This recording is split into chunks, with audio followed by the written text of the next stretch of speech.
we'll just start. Lizzie, I'm going to start by thanking you for chatting with us today at The Christian Beat, all about your upcoming debut album. Okay, cool. Thanks. Absolutely. I want to start first with one of the tracks that you've pre-released, Let the Alabaster Break. Yeah, And I guess I want to first know like why that track is kind of the one to like preview and like kind yeah. of break in the album. I think there's a couple reasons. I think the first reason is that I think that song out of all the songs on the record is the most just like vertical song to the Lord. It's very much just like he's worthy of the glory and the honor. And I think that was important to me to have a song like that on the record, period. But also it was just like a good way to start telling the story. And then also I grew up on like gospel music, CC Winans and songs like that. And so I think it really represented me well as an artist because I grew up on that stuff. And so when you go into Alabaster Box, you really hear part of my childhood as well as like this new fresh take on a song like Alabaster Box. And so I think it just represented me well and it was a good way to start the story of the record. That's awesome. And I know that it's also a live worship Yeah. album as well. So the live aspect, I guess I'm also kind of curious Yeah. why you picked that and what you thought that kind of like brought special to the project.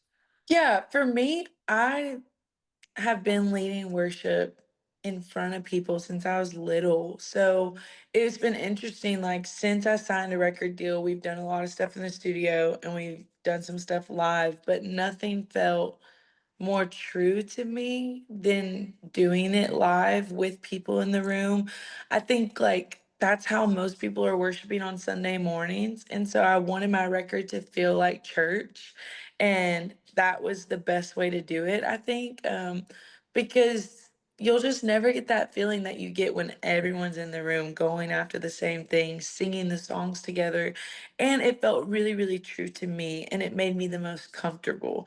Which is funny, you'd think it'd be more comfortable to, like, be in a room by yourself and get to sing and do it over and over again, but there's something about just that one chance for me that feels very natural and comfy. That's awesome. That's awesome. Yeah. Was there any kind of moments or songs, like looking back on the night, and back on the recording that kind of stood out and I don't want to say didn't go as Yeah. planned, but went better than planned, maybe? Yeah, I think I was so surprised by how emotional I was that night, and I think it was more than it being just a song. I think looking across the room, there were people that I had toured with and done so much life with. My younger siblings were there. I have a little sister who's 4 years old, and we have shots of her sitting on my brother's neck with like tears dripping down their faces. And I think like just seeing all these different people that I've lived life with, and they have these songs that I'm singing about of testimonies and the journeys that I've been with the Lord, these people walked through with me.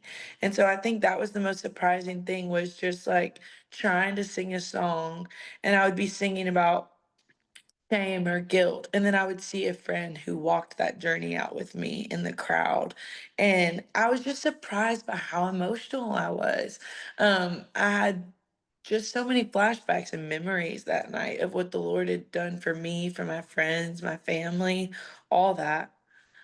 That's awesome. So how long was kind of this project in the making for you? And what was kind of like the first track that like you knew this is gonna be part of the Yeah. project type of thing?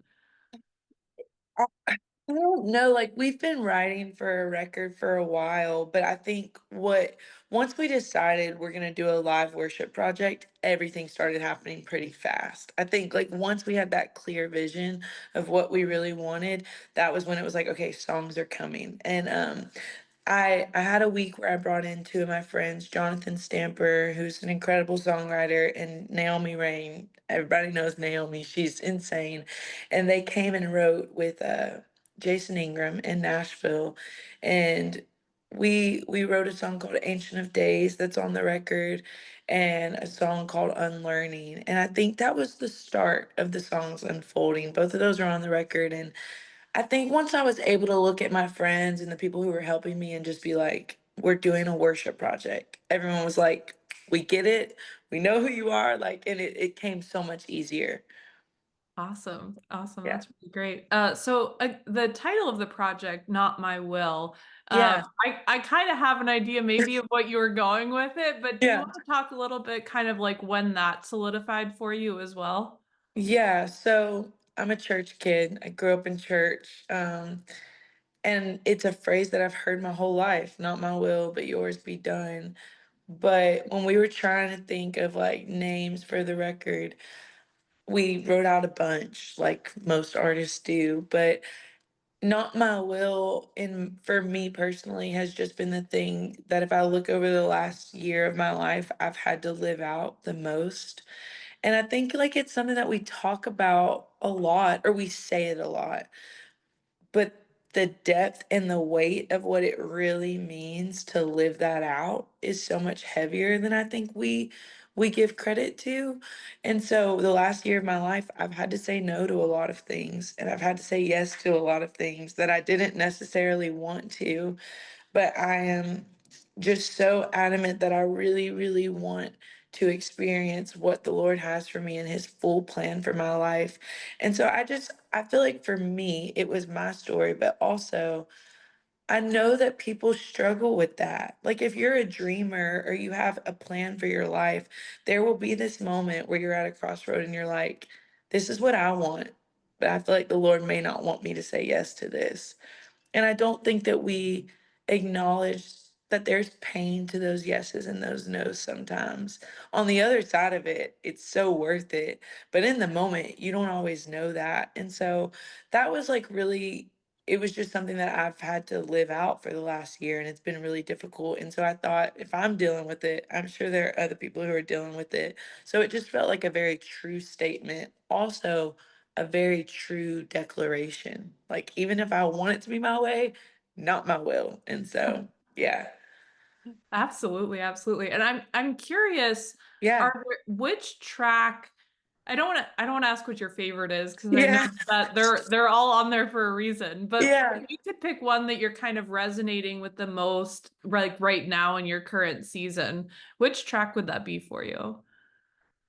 That's so hard because we have one song like out right now. So that song's been blasting in my head like so much. Fair.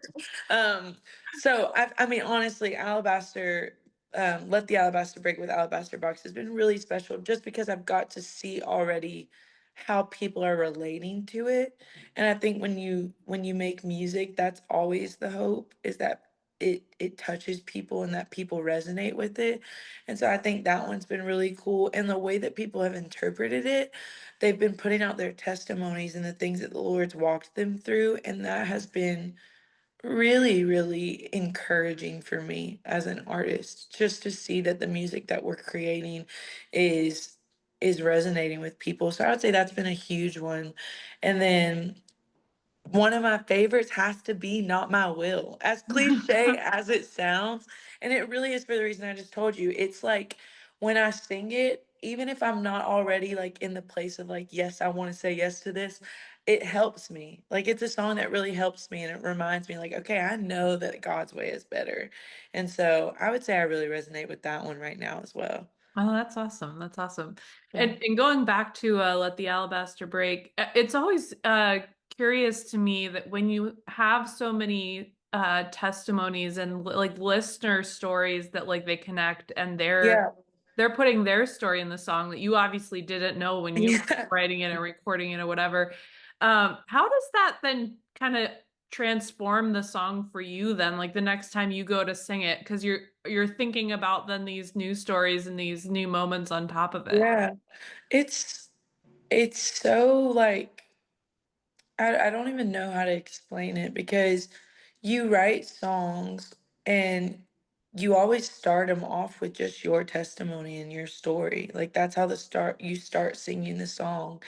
And now when I go sing it, I'll remember people's TikToks where they're like, I went through depression and the Lord carried me through that. And that's part of the reason why I worship him the way that I do and why my alabaster box is so, so valuable because people remember what the Lord did for them. And so I think now when I sing it, there are these like little pictures that pop up in my head of all the different videos I've watched and people screaming it out like, you don't know the cost of the oil. And so it's emotional, but it's also very, very encouraging because you do this and you sometimes you just don't know if it is making a difference or if it matters.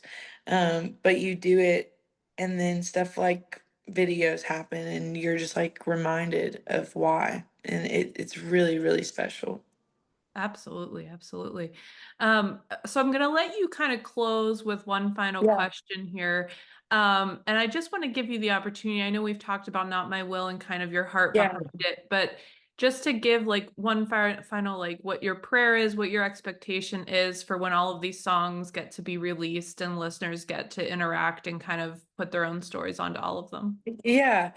I think I've known the Lord since I was a little girl. And so I've done a lot of journeying with him, lots of highs, lots of lows. And one thing that I've really tried to do is be as real and raw as I possibly can be with my journey with the Lord. And it's full of disappointments, it's full of doubt. It's also full of these mountaintop moments where I know it was his faithfulness. And so when I wrote this record, my prayer is that if people listen to all the songs, that there's at least one song where they're like, she wrote that for me. Like I resonate with that song. Even if it's just one song, I'm like, I want something for everyone that they can resonate to.